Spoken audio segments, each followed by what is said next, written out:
anak Betawi ketinggalan zaman katanya.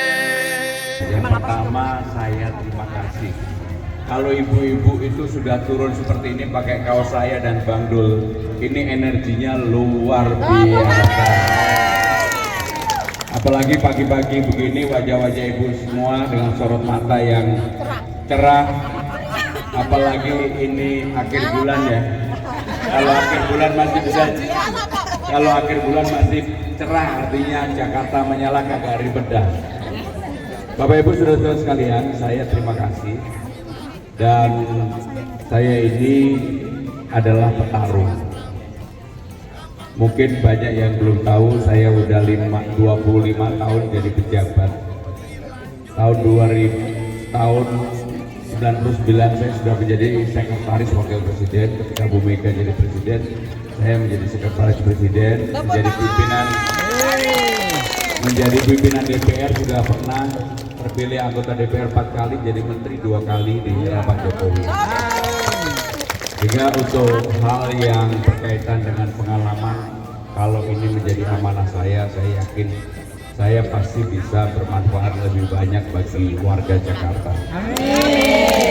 Dan apa yang menjadi keluhan di Kelapa Gading pada waktu itu, saya sudah dengan Tinatun belanja masalah masuk ke daerah-daerah yang padat penduduk. Saya tahu yang paling utama bagi saudara-saudara sekalian adalah keamanan, kenyamanan, dan tidak diganggu, dipalak oleh para orang-orang yang memang tidak bertanggung. Dan saya berani memutuskan, yang paling penting di Jakarta sekarang ini butuh pemimpin yang berani memutuskan. Betul.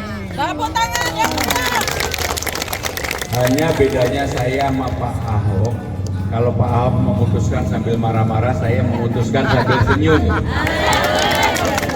Yang paling penting warganya bahagia, warganya nyaman, warganya juga merasa aman dan dilindungi. Hal-hal yang sudah ada seperti kartu Jakarta Pintar, Jakarta Sehat, BPJS, pelayanan kesehatan, dan juga yang paling penting bagi generasi Z, generasi Z itu adalah lapangan kerja. Sekarang ini yang jadi problem utama. Dan yang terakhir dari saya tidak akan memimpin dengan cara-cara yang biasa. Saya lebih akan menyelesaikan persoalan di bawah, termasuk kartu lansia yang sekarang tidak dibagi dengan benar. Itu juga jadi problem utama kita semua. Dan semalam saya sudah mengumumkan untuk 15 golongan, yaitu ASN, lansia, TNI Polri, difabel, kemudian para pekerja seni dan seterusnya. Kalau dulu hanya naik bus aja gratis, sekarang naik LRT dan MRT akan kami gratiskan. Itulah yang ingin kami sampaikan, karena hari ini saya mau senam sehat sama Tinatun, jadi saya nggak mau panjang-panjang, tetapi pengalaman saya 2 periode menjadi penjaga dapurnya Pak Jokowi sebagai Menteri Sekretaris Kabinet, karena saya penjaga dapur sehingga saya tahu permasalahan yang ada di Jakarta. Terima kasih. Wassalamualaikum warahmatullahi wabarakatuh. Silahkan pilih Sidul, ame pilih Mas Pram. Yo, silahkan pilih Sidul, ame pilih Mas Pram. Yang pastinya kalau dilihat dari survei dan lain-lain, melesatnya tinggi banget, langsung Jakarta menyala pokoknya ya, nomor 3 ya. Karena apa, memang Mas Pram ini dulu kan nggak sempat dimasukin ke survei gitu ya, dalam waktu ini kan surveinya juga masih kampanye 7 hari, kalau salah 8 hari. Ini 7 hari aja udah langsung 31%. Saya rasa nanti another 7 hari lagi atau 30 hari lagi udah 60%-an lah ya. Amin. Kalau misalnya mau ngomongin kelebihan di mata anak muda, apa yang mungkin bisa ditonjolkan? Kalau dari kami sih sebenarnya kita kan butuh pemimpin yang betul-betul tahu masalah Jakarta ya. Jadi kalau misalnya dibilang Mas Pram itu tahu Jakarta, kalau Bang Dul itu Jakarta tahu kan begitu. Nah kalau Mas Pram tahu Jakarta karena beliau berpengalamannya sudah luar biasa. Dan memang banyak hal juga, ini kan saya juga sebagai wakil masyarakat gitu ya, ada beberapa hal yang tidak bisa ditindaklanjut karena kurang integritas dengan pemerintah pusat. Nah saya rasa Mas Pram ini orang yang sangat-sangat tepat untuk bisa menyelesaikan masalah itu untuk Jakarta. Itu, dan pastinya untuk anak muda yang apa adanya belanja masalah, Mas Pram langsung ditanggapi langsung, dengar langsung, karena itu aspirasi yang benar-benar dari masyarakat. Jadi bukan yang muluk-muluk, yang bahasanya apa, tapi yang betul-betul nanti bisa dikerjakan dan realistis ya. Pilih Sidul, ame pilih Mas Pram. Yo, silahkan. Pilih Sidul, ame pilih Mas Pram. Jadi saya memang meminta kepada tim untuk mendatangi tempat-tempat yang memang berolahraga pada hari Sabtu pagi atau Minggu pagi. Dan kebetulan hari ini ada di Kelapa Gading, luar biasa. Saya juga nanya kiri kanan yang tadi senam bersama-sama itu ada yang umurnya 80, 79. Jadi artinya hidup sehat di Jakarta itu menjadi kebutuhan yang sangat penting. Dan saya merasa hari ini betul-betul yang saya nggak nyangka keringat saya banyak banget. Ini Tinatun yang ngaturin. Jadi terima kasih bahwa senam aerobiknya luar biasa. Mas, ngomongin soal olahraga sehat, berarti kan ini ngomongin soal ruang terbuka hijau Iya. dan juga ruang-ruang bukan hanya olahraga tapi untuk teman-teman bermain juga ya. Jadi sudah menjadi kewajiban pemerintah daerah, dan kalau saya diberi amanah maka ruang terbuka hijaunya juga harus dinaikkan. Sekarang ruang terbuka hijau kita itu hanya 10% dan sangat kurang untuk kota yang sebesar Jakarta, kemudian juga akan menjadi kota global, maka ruang terbuka hijau menjadi hal yang utama. Jadi tempat-tempat seperti ini harusnya betul-betul dirawat oleh pemerintah kalau memang sudah menjadi tanggungan pemerintah. Kalau masih tanggungan pengembang, maka pengembang juga harus bertanggung jawab. Ada LRT dan MRT Jadi saya sudah mempelajari dan saya yakin skemanya bisa 15 golongan yang akan digratiskan, yang sekarang sudah gratis naik busway.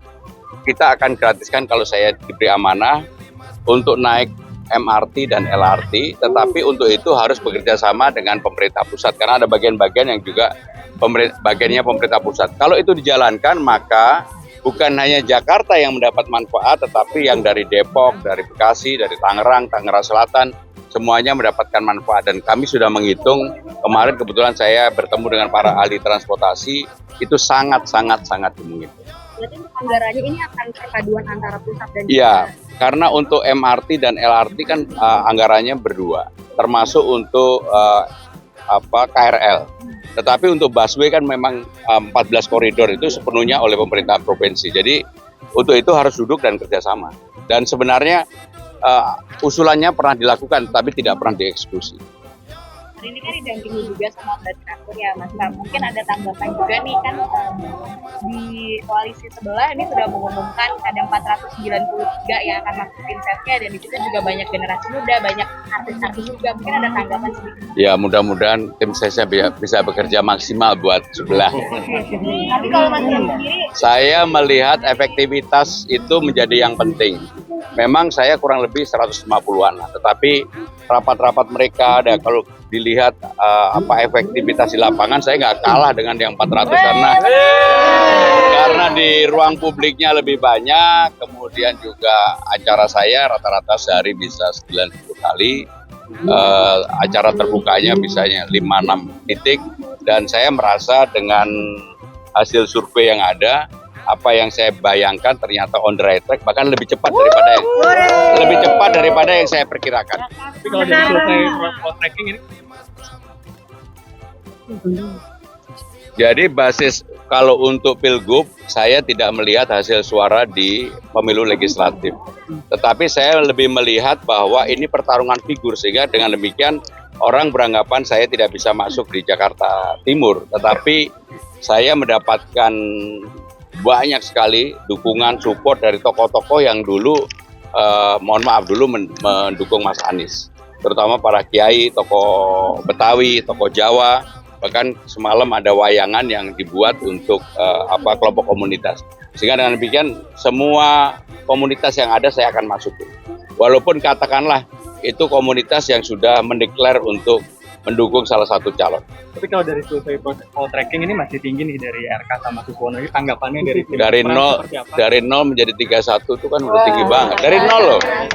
Berarti kedepannya untuk menaikkan Pokoknya saya yakin on the right track. Mudah-mudahan minggu depan ini ada yang mengumumkan, mudah-mudahan naik lagi. Pokoknya yang penting trennya positif itu aja. Ya. penegasan soal ruang terbuka terbuka hijau tadi kan memang akan dilakukan secara merata ya, tapi kebanyakan di Jakarta nih masih menumpuk di Jakarta Pusat, di Menteng dan sekitarnya. Ini tanggapannya seperti apa? Karena Ya, di tahun 2030 itulah yang menjadi kewajiban. Harus ada betul-betul yang namanya pemimpin itu bersimpati dan juga mau melaksanakan. Kalau saya nggak usah terlalu banyak kampanye untuk itu. Ruang terbuka hijau itu sudah menjadi kewajiban dan dalam undang-undang disebutkan bahwa Jakarta itu sekarang hanya 10%, harus naik bisa sampai 15-20%. Termasuk persoalan-persoalan dasar ya. Karena Jakarta begitu kompleks, saya bersyukur dulu mungkin saya ketika di awal saya merasa kaget, tapi saya sekarang bersyukur karena dalam banyak hal saya bisa berinteraksi dengan masyarakat yang memang membutuhkan. Terutama di daerah-daerah yang padat penduduk, yang aksesnya sangat susah. Jadi seperti kemarin saya juga banyak sekali belajar untuk sesuatu. Menyala abangku, Jakarta menyala, Jakarta menyala.